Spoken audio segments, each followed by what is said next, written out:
पता लगेगा कि आप कथा सुन रहे हैं। हाँ, पक्की होगी बात। मैया अमरनाथ चली कथा सुनने, ओ मैया बोतल वाली कहाँ चली अमरनाथ? अब मैं अमरनाथ जाके सुनूंगी कथा, यहाँ नहीं।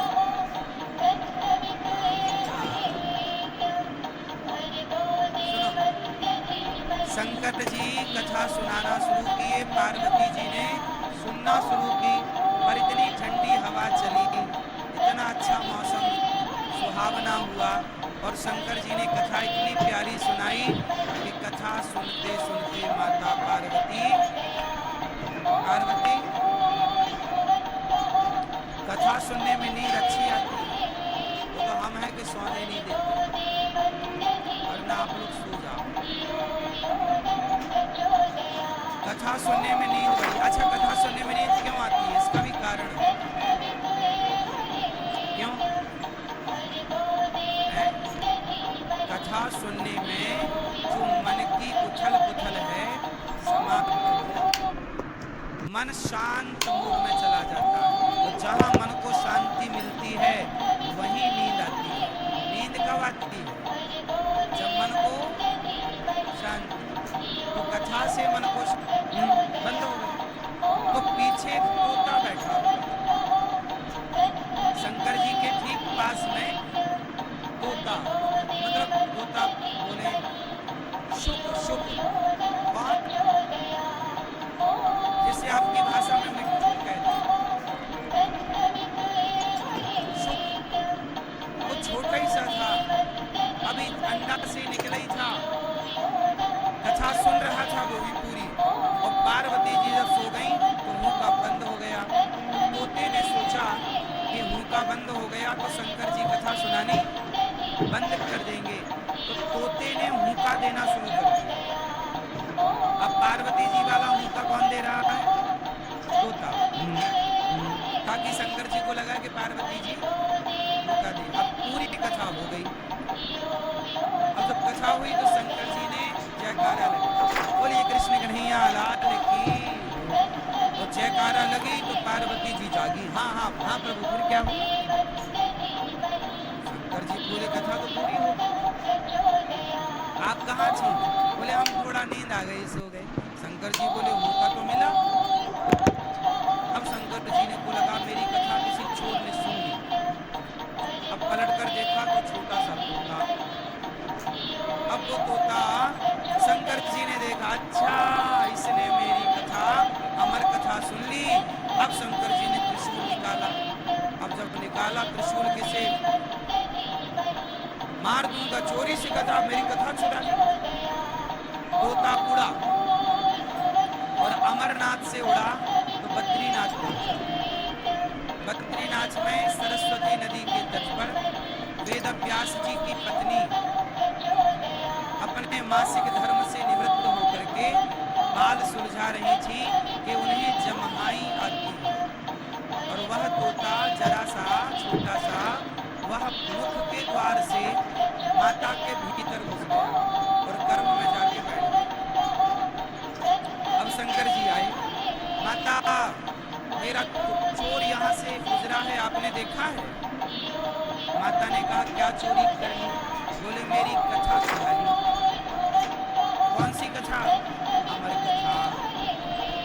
तो व्यास जी की पत्नी बोली, भोलेनाथ आप कितने भोले हो, जब अमर कथा उसने सुन ही ली तो वो तो अमर हो गया, और आप मार दोगे तो अमर कथा की महिमा क्या रह जाएगी?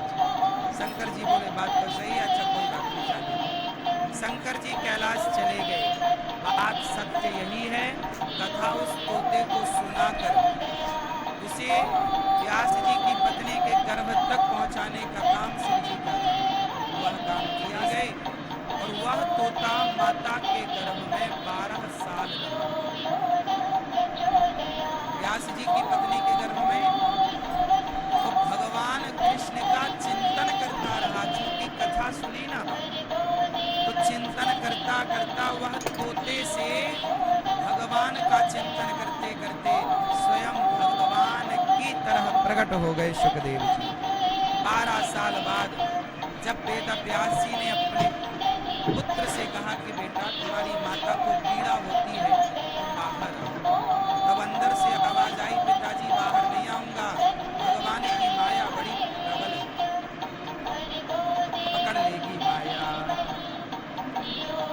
भगवान की माया हमें क्या करेगी? जोर से।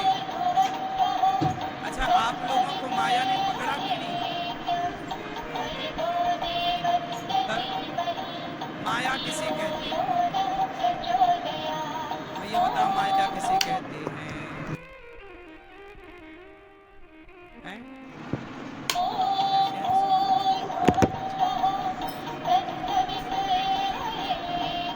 पैसे को माया, ये भैया बता रहे हैं कि पैसे को माया कहते हैं। और किसे कहते हैं? दादाजी बताएंगे, बैठे बैठे।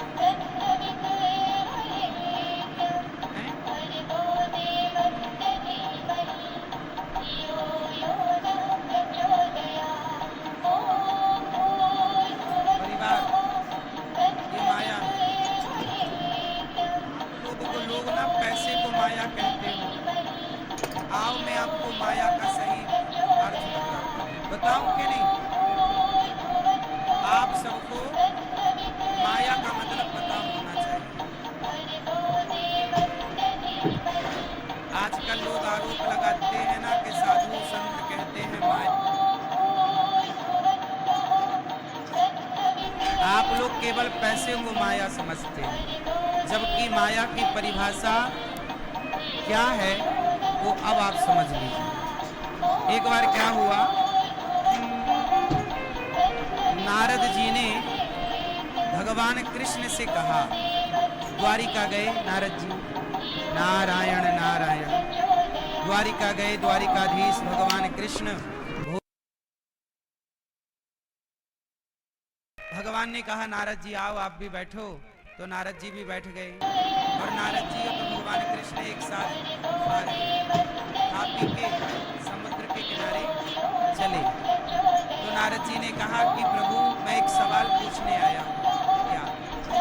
मैंने सुना है आपकी माया बड़ी प्रबल है, एक बार बताओ आपकी माया क्या है, किसे कहते हैं माया? सोचिए, नारद जी पूछ रहे हैं माया किसे कहते हैं।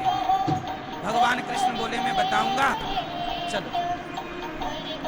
अब चलते चलते बड़े दूर जंगल में निकल गए। नारद जी बोले प्रभु अब तो बताओ। भगवान कृष्ण बोले मैं थक गया हूँ, एक गिलास पानी की आप व्यवस्था करो, बहुत प्यास लगी है, थोड़ा पानी वानी मिल जाए तो पानी पी लूं, फिर मैं आपके प्रश्न का उत्तर दूं।